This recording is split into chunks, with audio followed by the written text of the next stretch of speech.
odayaasha dhaqanka deegaamada Sool ilaa Sanaag ku dhaxeeya oo ku sugan degmada Xudun iyo maamulka degmada Xudun ayaa si wada jira baaq qayladaan ah uga soo saaray dadka soo guurtada ah ee ku soo guuray deegaamada Sool ilaa Sanaag. odayamahaas ka hadlayna waxa ay yiraahdeen sida Sool iyo Sanaag annagoo isugu qaybsan abaar baa ka dhacday Soomaaliya waa la og yahay gobollo badan sida gobolka Sool gobolka Nugaal Mudug abaar baa ka dhacday ballaaran gobollada dhexe oo dhan way ka dhacday dadkaasi Sool iyo Sanaag aad iyo aad walays aan la qaaday karin baa saaran dadkii uu isu mari waayay hadda waxa ugu daran nabadgelyadu way fiican tahay aad iyo aad bay u fiican tahay ilaahay khayr ha siiyay ilaa Sanaag waa la iska xilqaamay beerihii qudradda ba xoolihii loo furay laakiin waxa aad iyo aad culayska jira waxa weeye xoolaha meesha maraya ee toddobada gobol ee soo hayaamay xoolihii biyihii baan ku filayn. Bismillahir Rahmaanir Rahiim. sida odayadii hore u sheegeen saaka waxaanu ka hadlaynaa abaaraan ka dhacay gobollada dhexe iyo ummadii Soomaaliyeed oo isugu soo qaxday Sool iyo Sanaag.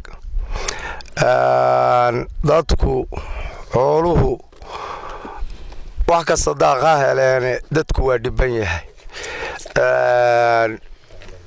nabadgelyadu waa fiican tahay Sool iyo Sanaagba. alhamdulillahi rabbil alamin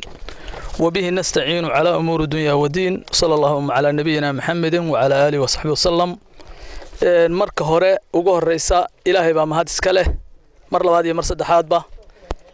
marka xigta waxaan salaamayaa madashan saaka iyo shir saxaafadeedkan wuxuu ku saabsan yahay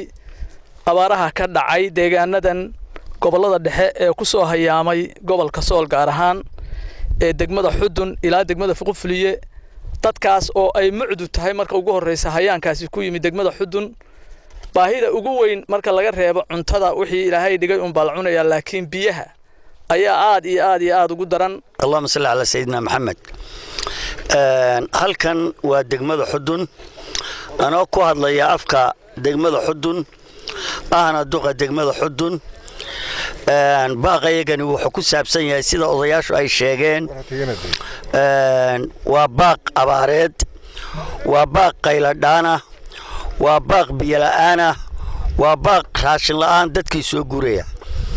dadkaasi wuxuu ka soo guuray dhowr jaho waxa ugu durugsan gobollada dhexe. Abdullaahi Maxamed Karshe TV qaranka Soomaaliland degmada Xudun.